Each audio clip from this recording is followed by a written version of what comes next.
रात के 8 बज चुके हैं और मैं हूं आप सभी का अपना शाबिज़ मलिक और हाज़िर हूं आप लोगों के सामने फिर से एक क्राइम की कहानी को लेके, एक क्राइम की घटना को लेके। दोस्तों, जैसा कि मैं आप सभी लोगों के कमेंट्स लगातार पढ़ता हूं, बहुत सारे लोग मुझसे शिकायतें करते हैं और उनकी शिकायतों को मैं दूर करने की कोशिश भी करता हूं। जैसे कि एक तरीके के कमेंट्स मुझे लगातार देखने को मिलते थे पिछले कुछ दिनों से, और उसमें लोग कह रहे थे कि सर, जो भी कहानियाँ सुनाई जाती हैं सारी की सारी सेम पैटर्न पे होती हैं, सारी की सारी अवैध संबंधों पे कहानियाँ होती हैं। तो बीच बीच में हमने फैसला किया है कि आप लोग को कुछ इन अवैध संबंधों से हटके क्राइम की कहानियाँ सुनाई जाएं, या फिर जो भी कहानियाँ हों वो अवैध संबंधों से थोड़ी सी हटके हों। लेकिन ऐसा नहीं है कि अवैध संबंधों की कहानी मैं आपको जानबूझ के सुनाता हूँ, बल्कि ऐसा है कि आज के समय में अगर मोस्टली हम लोग क्राइम देखते हैं तो वो अवैध संबंधों की ही कहानी निकलती है। खैर, आज की इस वीडियो में ये सारी बातें बताने का मोटिव सिर्फ यही है कि आज की जो कहानी है वो अपने आप में बहुत ज़्यादा अलग कहानी है।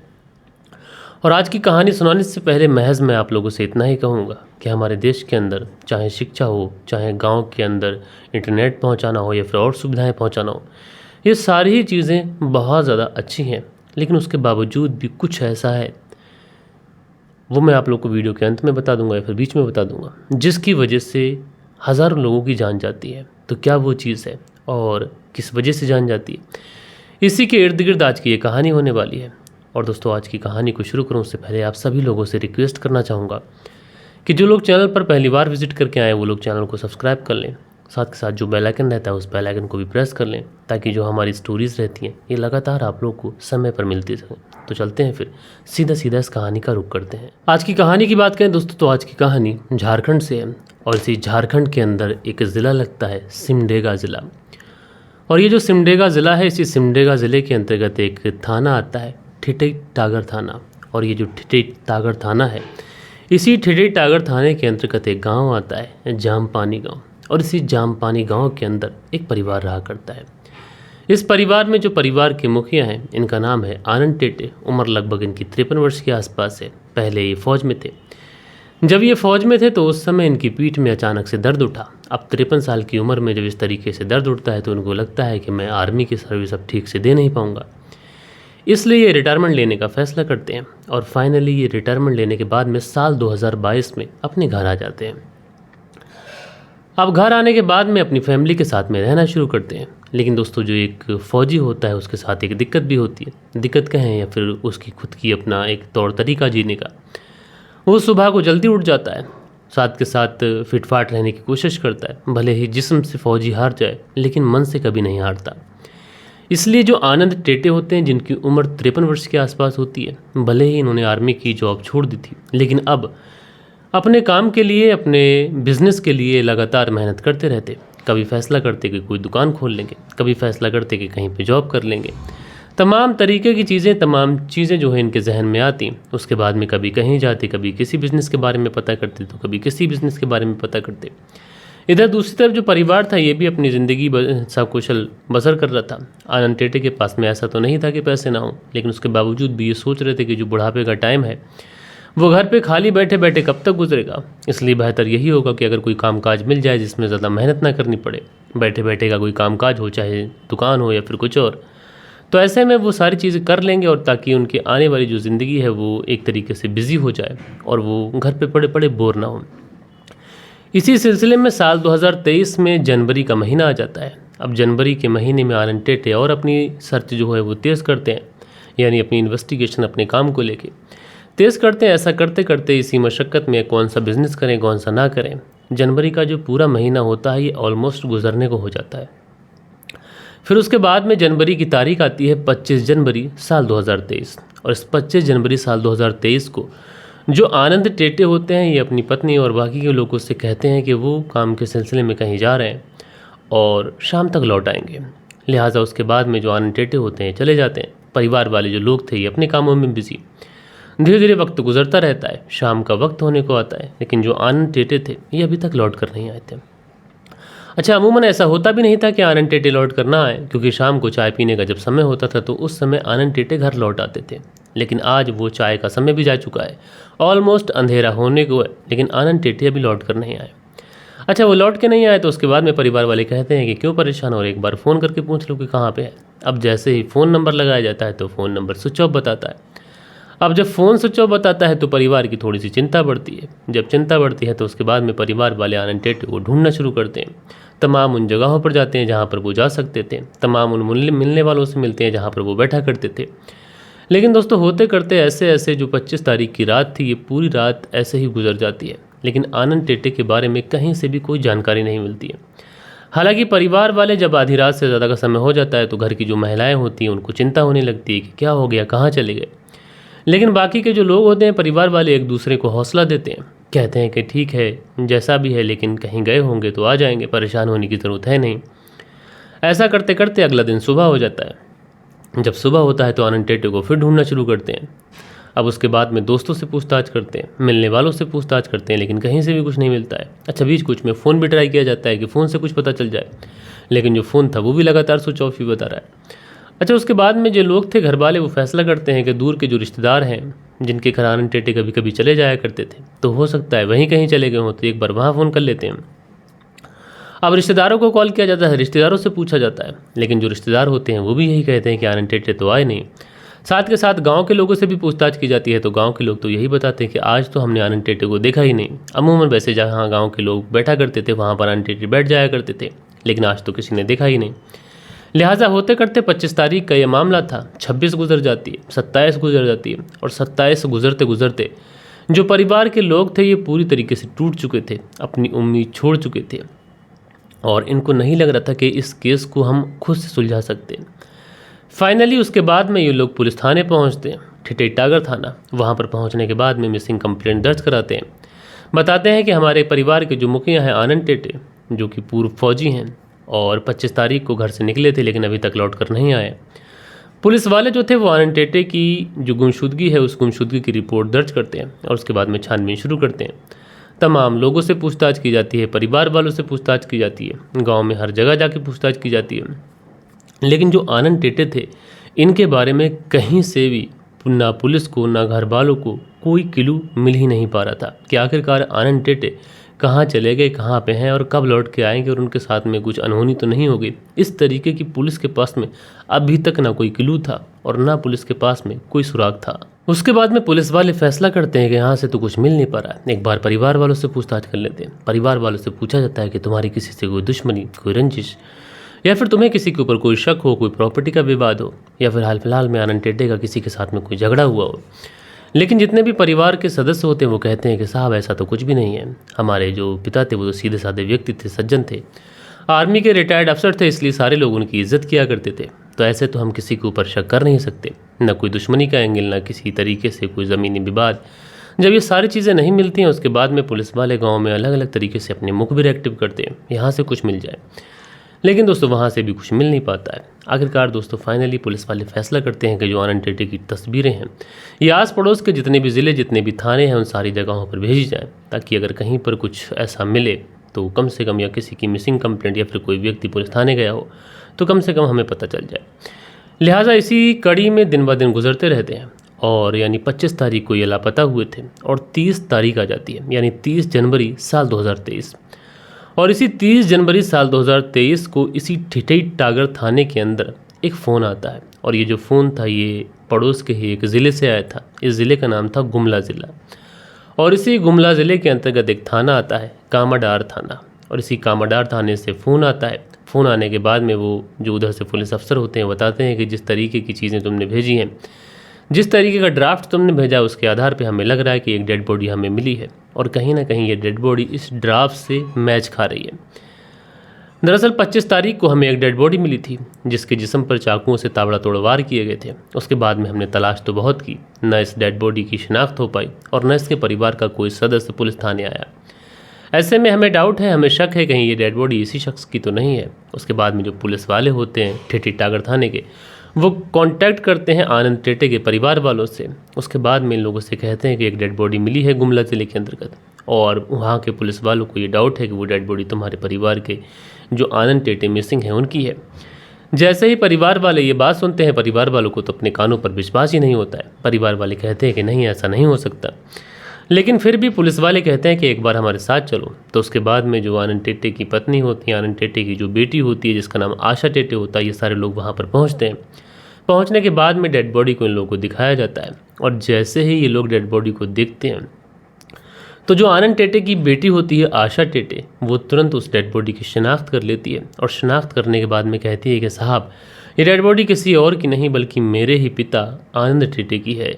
अब जैसे ही आनंद टेटे की डेड बॉडी की शिनाख्त की जाती है, अब चूंकि 5 दिन हो चुके थे, डेड बॉडी का पोस्टमार्टम तो हो चुका था, इसलिए फैसला किया जाता है जो डेड बॉडी है ये परिवार वालों को सुपुर्द की जाए ताकि डेड बॉडी का अंतिम संस्कार किया जा सके।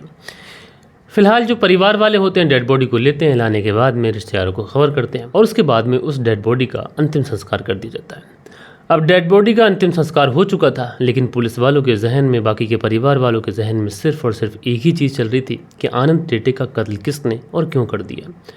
लेकिन पुलिस वालों के लिए सबसे बड़ी हैरानी की ये बात थी कि जो आनंद टेटे थे ये रहने वाले थे सिमडेगा ज़िले के टिटई ठागर थाने के अंतर्गत, लेकिन आखिरकार ये गुमला ज़िले के कामाडार थाना कैसे पहुँचे और वहाँ से एक जंगल है जो कि कृष्णकेरा जंगल है, वहाँ पर कैसे पहुँच गए। तो जाहिर सी बात ये है कि यहाँ पर ये व्यक्ति, ऐसा तो नहीं है कि लाश इसकी यहाँ पर ला के फेंकी गई हो, क्योंकि लाश तो इतना सफ़र तय कर नहीं सकती, तमाम चेक पोस्ट हैं, तमाम जगहों पर CCTV कैमराज हैं। तो जाहिर सी बात है कि लाश यहाँ पर नहीं आई होगी। हो सकता है कि इस व्यक्ति को पहले यहाँ पर लाया गया हो, लाने के बाद में यहाँ पर इसका कत्ल किया हो और कत्ल करने के बाद में इसकी डेड बॉडी को यहाँ पर फेंक दिया हो। लेकिन सबसे बड़ा सवाल यह था कि आखिरकार इसी गुमला ज़िले के अंतर्गत इसको जानता कौन है। उसके बाद में परिवार वालों से पूछताछ की जाती है कि यहाँ पर इसको कोई जानता था नहीं जानता था।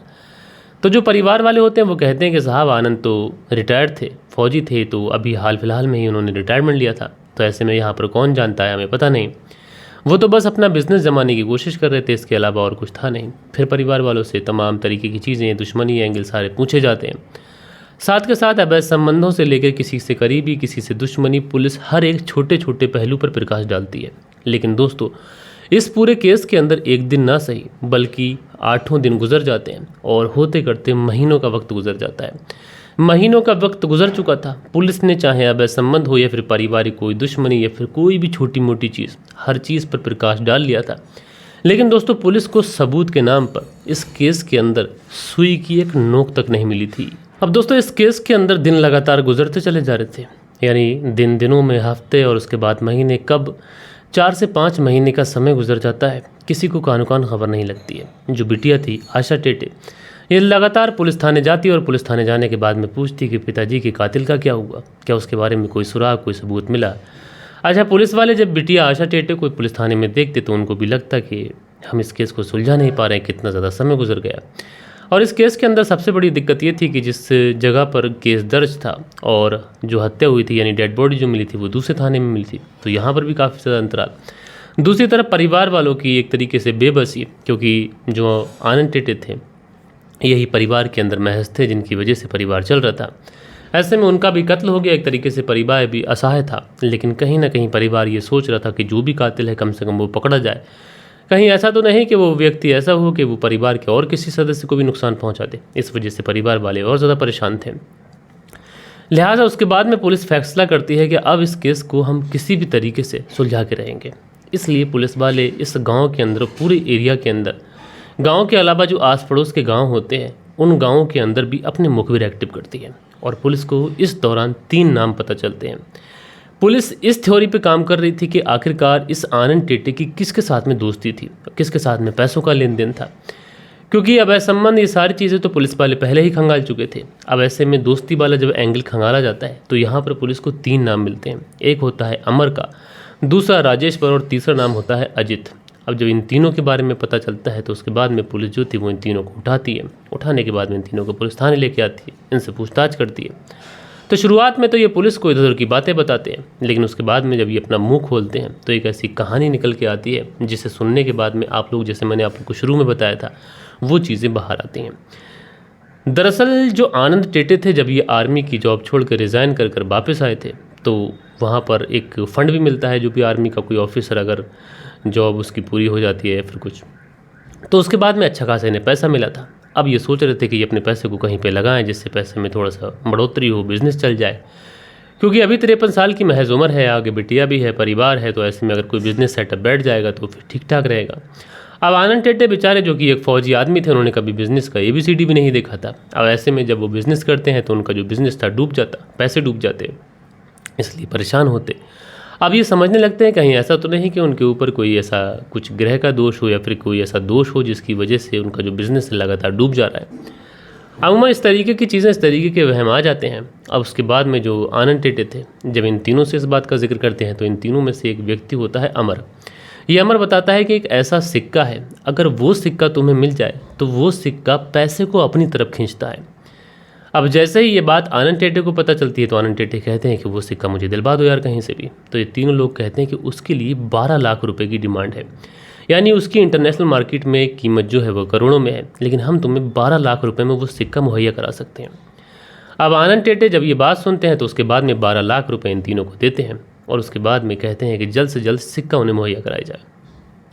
अब दोस्तों धीरे धीरे समय गुजरता रहता है, 2-4 महीने गुजर जाते हैं। जब 2-4 महीने गुजर जाते हैं तो आनंद टेटे सिक्के के बारे में पूछते हैं, लेकिन सिक्का इन्हें मिल नहीं पाता है, न ये सिक्का मुहैया करा पाते हैं। साथ के साथ जो 12 लाख रुपए थे, ये 4-4 लाख रुपए इन तीनों ने बांट लिए थे, वो पैसे तो खत्म कर चुके थे ये तीनों। लेकिन आनंद टेटे इन तीनों से कहते हैं कि या तो मुझे मेरा सिक्का दे दो या फिर मुझे मेरे 12 लाख रुपए दे दो। अब 12 लाख रुपए तो थे नहीं, वो तो ये खा चुके थे। ऐसे में ये तीनों फैसला करते हैं कि क्यों ना आनंद टेटे का कत्ल कर दिया जाए। अब आनंद टेटे का कत्ल कर दिया जाए तो कैसे किया जाए, इसलिए ये लोग इस आनंद टेटे से कहते हैं कि दरअसल गुमला ज़िले के कामाडार थाने के अंदर एक शख्स है और उसने कहा है कि सिक्का मेरे पास है, आके ले जाओ।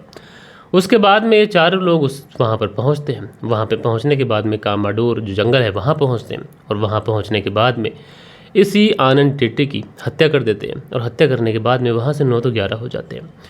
दोस्तों उसके बाद में जो आनंद टेटे थे उनकी डेड बॉडी वहीं पर पड़ी रहती है। महीनों के बाद में इस पूरे केस का खुलासा होता है, इन तीनों की गिरफ्तारियां होती हैं। लेकिन अगर मैं बात करूं हनुमान सिक्के की, जिस सिक्के का इन्होंने लालच दिया था, अगर एक्चुअल में उसकी वैल्यू कैलकुलेट की जाए तो एक्चुअल में उसकी वैल्यू आधा आने के बराबर भी है। लेकिन इंटरनेशनल मार्केट में तस्करों ने कुछ ऐसा कर दिया है कि उसकी कीमत करोड़ों के अंदर है। दरअसल जब अंग्रेज़ भारत में आए थे, ईस्ट इंडिया कंपनी आई थी, तो उस समय सिक्के को लॉन्च किया गया था जिस पे हनुमान जी का चित्र बना हुआ था, कभी राम जी का चित्र तो कभी लक्ष्मण जी का चित्र तो कभी सीता जी का चित्र, इस तरीके के चित्र होते थे। अच्छा, उसके बाद में ये हुआ कि इसकी कीमत जो है इंटरनेशनल मार्केट में करोड़ों में थी, स्मगलिंग के तौर पर, यानी तस्करी के तौर पर। वैसे एक्चुअल में उसकी कीमत ना के बराबर थी। ऐसे में सिक्का जो था वो लोगों की पहुंच से दूर हो गया और ऐसे में तस्कर ही उस सिक्के को इस्तेमाल किया करते थे। अगर मैं एक डाटे के मुताबिक बताऊं तो साल 2022 में लगभग 1000 से ज़्यादा लोगों के कत्ल इस सिक्के के चक्कर में हो गए और इसमें लगभग 100 से ज़्यादा लोग विदेशी थे। बहरहाल दोस्तों, आप लोग इस पूरी कहानी को बताइएगा और जैसा कि मैंने शुरू में आप लोगों से कहा था कि इस तरीके के केस आज भी हमारे देश के अंदर हो रहे हैं, तो भले ही सारी चीज़ें बहुत ज़्यादा डेवलप हो गई हैं, लेकिन अब भी इस तरीके के लोग जो है वहम रखते हैं। दरअसल तस्करों ने क्या किया कि इस सिक्के के अंदर कुछ मैग्नेट भर दिया। अब जब मैग्नेट भर दिया तो तस्कर जो हैं वो दिखाते हैं कि ये सिक्का अपने आप में ऐसा सिक्का है कि जो चावल को भी अपनी तरफ खींच लेता है। अब सिक्के के अंदर मैग्नेट भर दिया गया, जहाँ पर चावल बिखेरे गए वहाँ पर लोहे का कुछ बुरादा भी बिखेर दिया गया। अब सिक्के ने उस लोहे के बुरादे को खींचा, उसके बाद में चावल भी उसके साथ खींच के आ गए। उसके बाद में तस्करों ने बता दिया कि देखो चमत्कारी सिक्का है। बहरहाल दोस्तों, ये थी आज की कहानी। इस कहानी के बारे में आप लोग क्या कहना चाहते हैं, अपनी राय नीचे कमेंट्स बॉक्स में ज़रूर से ज़रूर दीजिएगा। बाकी कल के दिन आप लोग के कुछ बेहतरीन से कमेंट्स भी हैं, वक्त होता है कि आप लोग के कमेंट्स पढ़ लिए जाएं। सो दोस्तों, कल के दिन जो कमेंट्स आए थे, धीरज सिंह लिखते हैं, जय श्री राम मलिक भाई जी, क्या हो गया है इस दुनिया को, हर रिश्ते को बर्बाद किया जा रहा है। तो शुक्रिया आपका, आपने कमेंट्स किया। मंसूरी भाईजान है लिखते हैं, गुड जॉब भाई, शुक्रिया मेरे भाई। उसके बाद में मोहम्मद रियाज लिखते हैं, नाइस स्टोरी सर जी, शुक्रिया मेरे भाई। मंसूरी भाईजान है लिखते हैं, हार्ट्स बनाकर हमें शुक्रिया अदा करते हैं, शुक्रिया। धीरज सिंह जी लिखते हैं, स्टोरी बहुत अच्छी है, शुक्रिया मेरे भाई। दिनेश कुमार जी का कमेंट है, नरगिस बानो लिखते हैं, बहुत ही बढ़िया और बहुत ही दुखद घटना है, शुक्रिया। उसके बाद में दिनेश कुमार लिखते हैं, बहुत बढ़िया कहानी है भाई, शुक्रिया। मंसूरी भाईजान जी कमेंट्स करते हैं, दिनेश कुमार जी कमेंट्स करते हैं, शुक्रिया। दिनेश कुमार जी के कई सारे कमेंट्स हैं। उसके बाद में अब्दुल मुस्तकीम लिखते हैं, अस्सलाम वालेकुम और गुड जॉब भाई, तो शुक्रिया मेरे भाई। खान अकील लिखते हैं, अस्सलाम वालेकुम शाहिद भाई, नाइस स्टोरी। खान अकील जी वालेकुम सलाम, शुक्रिया आपका। सुरेंद्र शर्मा लिखते हैं, नमस्कार मलिक भाई साहब, नाइस स्टोरी। सुरेंद्र कुमार श्री विजयनगर राजस्थान से सुनते हैं, तो भैया नमस्कार, शुक्रिया आपका। उसके बाद में साहिल हैं, शाहबुद्दीन इनका नाम है, कमेंट्स करते हैं, शुक्रिया। मनदीप वर्मा की पत्नी प्रादीप वर्मा जालंधर पंजाब से कहानी सुनती हैं, लिखती हैं, नमस्ते भैया, नाइस स्टोरी। तो बहन नमस्ते, शुक्रिया आपका कि आप पंजाब से कहानी सुनती हैं। उसके बाद में अगला जो कमेंट्स है ये बालेश्वर बिहारी है, लिखते हैं, मलिक साहब नमस्कार सर जी, आज कल रिश्ते का कोई भरोसा नहीं रहा, थैंक्स सर जी। तो बालेश्वर बिहारी जी नमस्कार भैया, शुक्रिया आपका। दिनेश कुमार जी की वाइफ भी हमारी कहानी सुनती है, मोहम्मद इमरान फतेहपुर से कहानी सुनते हैं, सुनील त्यागी जी रियाना श्याना बुलंदशहर से कहानी सुनते हैं, राधे श्याम शर्मा जो सिरसी राजस्थान से कहानी सुनते हैं और उनकी राम रतन और बी के यादव दोनों ही टिंकी के कातिल हैं। जी बहुत अच्छी बात कही आपने। फरजाना सिद्दीकी हैं, लिखते हैं सॉरी टू से topic is not proper related this story. हाँ, शुरू में जो मैंने सुनाया था आप उसकी बात कर रही हैं, लेकिन वो मैंने इसलिए सुनाया था कि वो कहानी पे जब मेरी नज़र पड़ी तो मैंने सोचा कि आप लोग को बता देनी चाहिए। फरजाना सिद्दीकी हैं, लिखते हैं क्राइम मीन्स क्राइम, उसका अंत हमेशा बुरा ही होता है। लड़की ने अपने प्यार के खातिर बाप को क्रिमिनल बना दिया। दिनेश कुमार जी ने कमेंट्स किया है। सो दोस्तों, ये कुछ बेहतरीन से कमेंट्स थे जो कल के दिन आप लोगों ने किए थे। आशा करता हूँ कि आज की जो कहानी है ये आप लोग को ज़रूर से ज़रूर पसंद आई होगी। कहानी पसंद आई हो तो एक लाइक करिएगा, दोस्तों और मित्रों के साथ में ज़रूर शेयर करिएगा। बाकी दोस्तों मिलते हैं कल के दिन किसी और स्टोरी के साथ में। जब तक के लिए अपना ख्याल रखें, देश का ख्याल रखें, परिवार के रिश्तों की अहमियत को समझें। जय हिंद, जय भारत।